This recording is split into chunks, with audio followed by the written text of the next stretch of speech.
Jože, ty máš nacvičené. Dobre, ďakujem.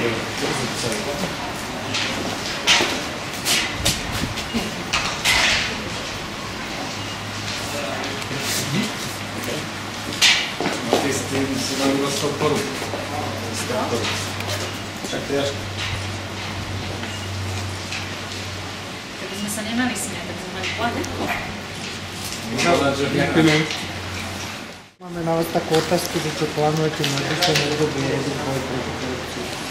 Práve teraz sme všetci 15 za klub obyčajných ľudí a nezávislých osobností dali návrh zákona, ktorý môže reálne zasiahnuť, aby sme odstránili hlavne strach ľudí pred tým, že môžu, ak vedia v korupčných praktikách, nahlásiť, aby mali inštitút ochrany, aby ich pri normalizačných praktikách, ktoré sa uplatňujú, prečo sa boja nenahlasovať, tak aby boli skôr chránení, aby možno mali aj boli nejak finančne zainteresovaní do toho, že korupciu nahlásia.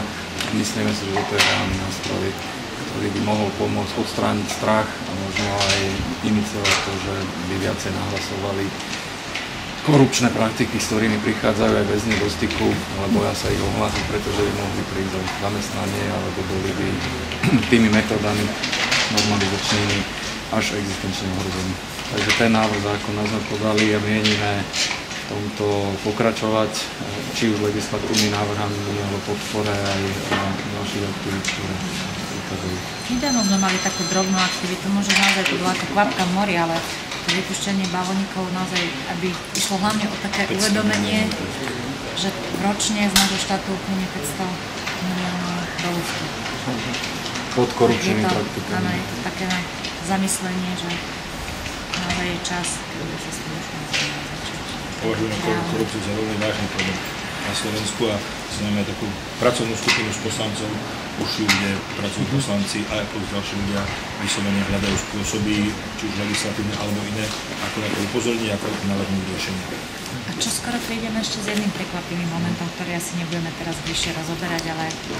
Ale možno z minulosti by sme ešte mohli povedať tým, že naozaj stojíme v boji proti korupcii a my sme, možno poznáte ten projekt Bielých vrán, tak medzi nami jeden úžasný symbol boja proti korupcii, pán Jan Mičovský, sa dostal na kandidátku obyčajných ľudí a nezávislých osobností ako nezávislý kandidát. Je tu s nami a tú spomínanú skupinu, kde vás možno aj pozývame,